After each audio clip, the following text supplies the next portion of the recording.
3 top tips for letting agents on regulation in 2025. Today I'm joined by Des Taylor, who's the boss man of Landlord Licensing and Defence. Des, give me your 3 top tips for letting agents on regulation.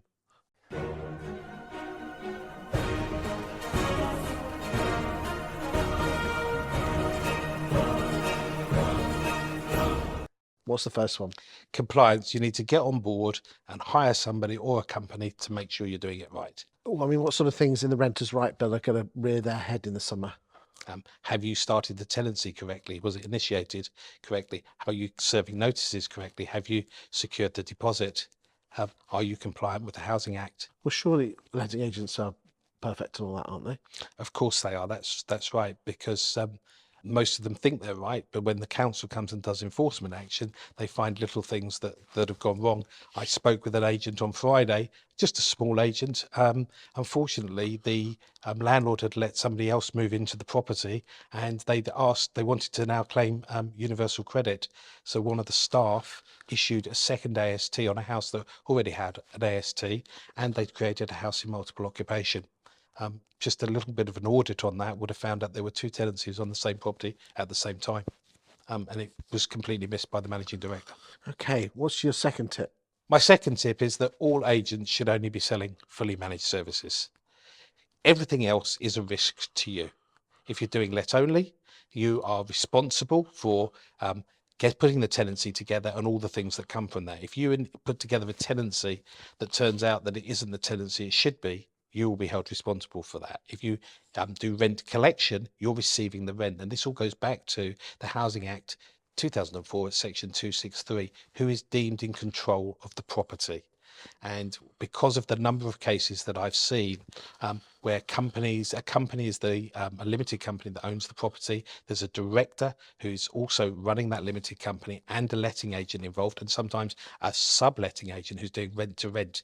Every single one of them is culpable under the Housing Act 2004 for offences, and that will be the same under the Renters' Rights Act 2025. So whether if it's tenant find or rent collection, I would hazard a guess with what you said that rent collection, you've got a higher chance of being clobbered, becoming a cropper.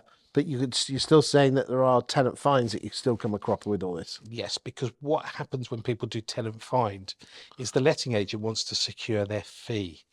And in order to secure their fee, they take the first rent payments. And because they take the first rent payment and deduct their fee from it, they have taken rent.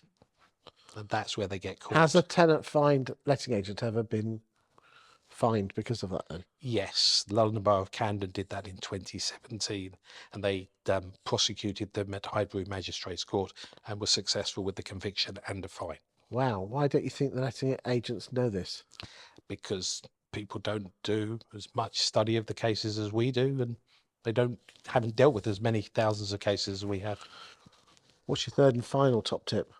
My third and final top tip is to terminate landlords who do not want to comply with the law. You need to make sure that they want to do it as much as you do. If they're resisting doing a fire risk assessment because you require a fire risk assessment, if they are resisting securing their deposit, if they're resisting getting licensing, you need to terminate them forthwith. The most important thing in the next 5 months is to make sure that your terms and conditions are adequate, that you can terminate forthwith, that you haven't got 30 days, 60 or 90 days notice, because you will continue in the eyes of the local housing authority to be held responsible. Whereas if you can show in mitigation, the moment something became apparent that you terminated, you will be given mitigating circumstances and good consideration. It could reduce your fine massively.